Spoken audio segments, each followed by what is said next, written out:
Sa loob ng halos 3 dekada, isang tila payapang ampunan sa Memphis, Tennessee, ang naging sentro ng isang nakakakilabot na lihim. Sa panlabas, ang Tennessee Children's Home Society ay isang ligtas na kanlungan para sa mga batang ulila.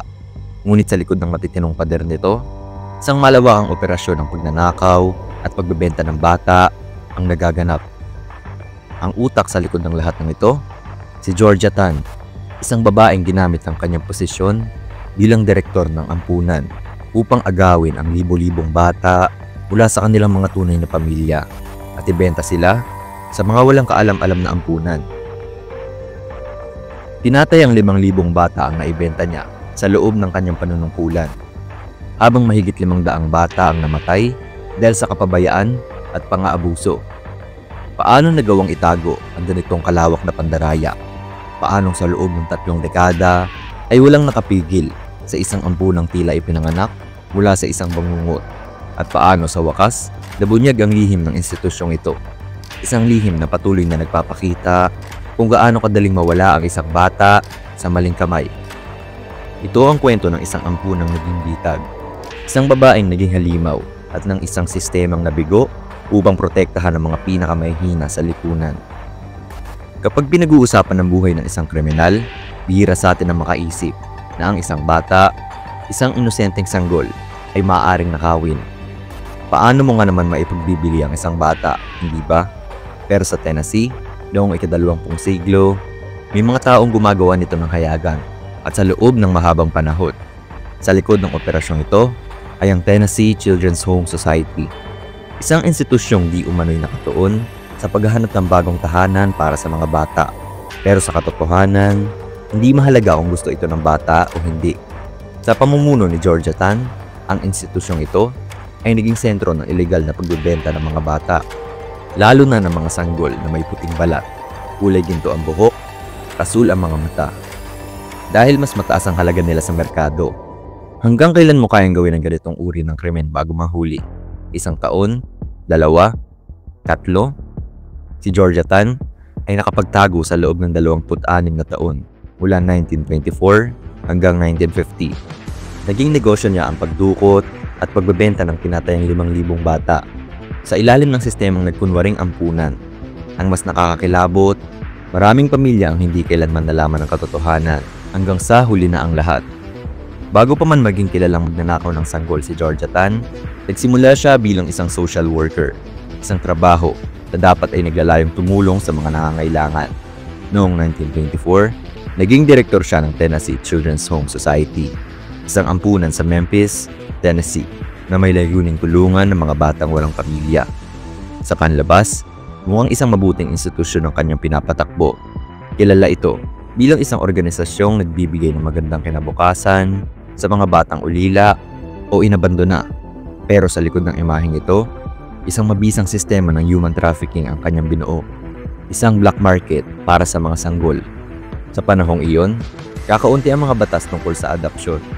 Walang malinaw na regulasyon, walang background checks, at walang masusing proseso. Dahil dito, naging madali para kay Tan ang manipulahin ang sistema.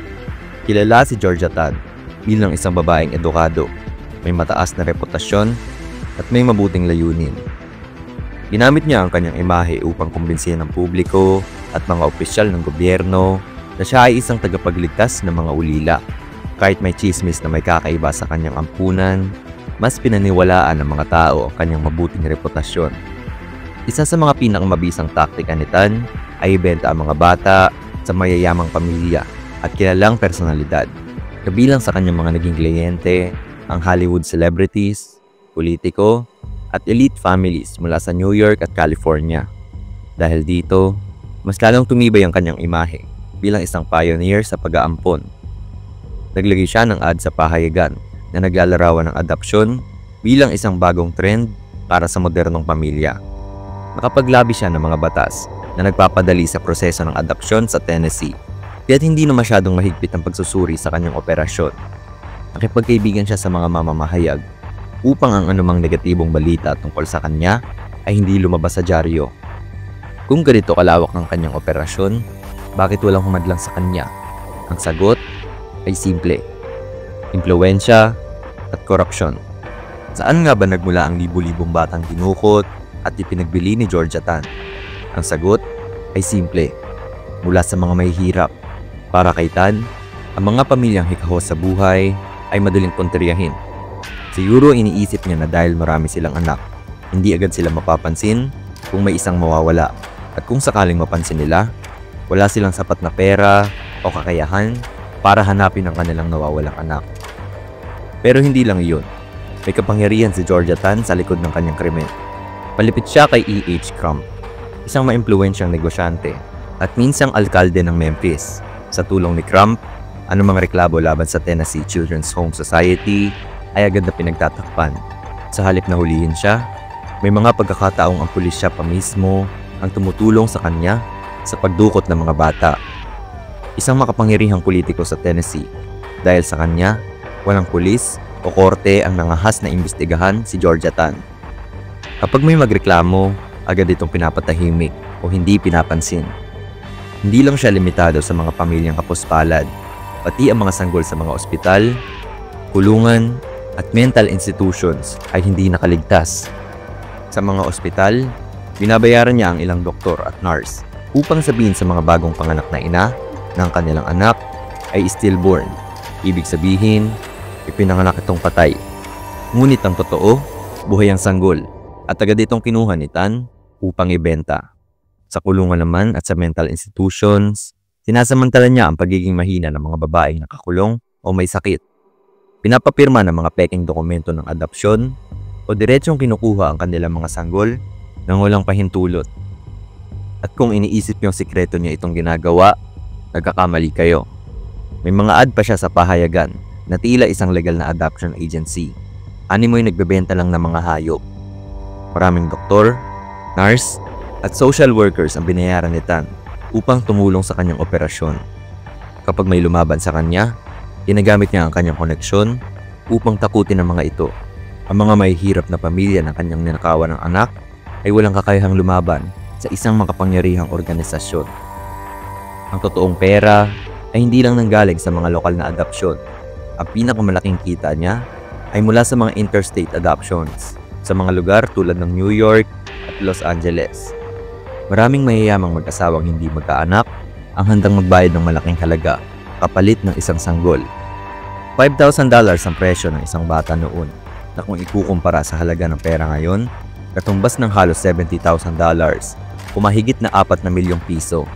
At dahil dito, lumungoy sa pera si Georgia Tan. Nagtamasa ng marangyang buhay at nagmistulang isang kagalang-galang na tao sa lipunan. Noong 1920s hanggang 1950s, hindi pa ganun kahigpit ang pag-monitor sa welfare ng mga bata. Wala pang centralized system para sa adoption records, kaya't madali para kay Tan ang baguhin ng mga dokumento at gumawa ng peking birth certificates. Dahil maraming bata ang ipinanganak sa bahay o sa maliliit na ospital, hindi agad napapansin kung ang isang sanggol ay nawala o inilihim. Ngunit kahit gaano kalaki ang kinita niya, hindi siya naging maingat sa mga batang hawak niya. Marami sa kanila ang namatay dahil sa kapabayaan, malnutrisyon at posibleng pang-aabuso.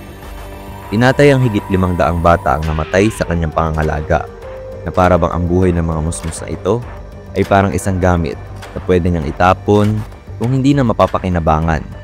Sa loob ng 26 na taon, walang humadlang kay Georgia Tan. Ngunit noong 1950, ang matalik niyang kaibigan at tagapagtanggol na si E.H. Crump ay natalo sa eleksyon. Pinalitan siya ng bagong gobernador na si Gordon Browning, isang matinding kalaban ni Crump sa politika. Nang mabalitaan ni Browning ang mga alegasyon tungkol sa pagbebenta ng bata, agad niyang inulunsad ang isang malawakang investigasyon upang ilantad ang katiwalian ni Tan. Para kay Georgia Tan, tapos na ang kanyang negosyo. Ngunit tila may masamang biro ang tadhana. Bago pa man siya makasuhan o makulong, namatay siya sa cancer noong Setyembre 15, 1950. 2 buwan matapos ang kanyang pagkamatay, isinara na ng gobyerno ang Tennessee Children's Home Society. Hanggang ngayon, hindi pa rin matukoy kung ilan sa 5,000 batang ibinenta ni Tan ang natagpuan ng kanilang tunay na pamilya. Marami ang lumaking hindi kailanman nalaman ang kanilang tunay na pinagmulan. Sa kabila ng trahedya, may isang bagay na naidulot ng iskandalong ito. Naging mas maingat ang mga tao sa proseso ng pag-aampon. Walang nakulong sa kanyang mga kasabwat at ang maraming pamilya na nawalan ng anak ay hindi na muling nakita ang kanilang mga mahal sa buhay. Dahil kay Georgia Tan, maraming batas ang pinasa upang tiyakin na ang bawat adopsyon ay dumadaan sa tamang proseso, hindi sa isang black market na pinagkakakitaan lamang ng mga taong walang puso. Ngunit ang tanong, kung hindi siya namatay, may pagkakataon kaya mabigyan siya ng hustisya o kaya naman ilan pang bata ang kanyang madudukot kung hindi siya natigil.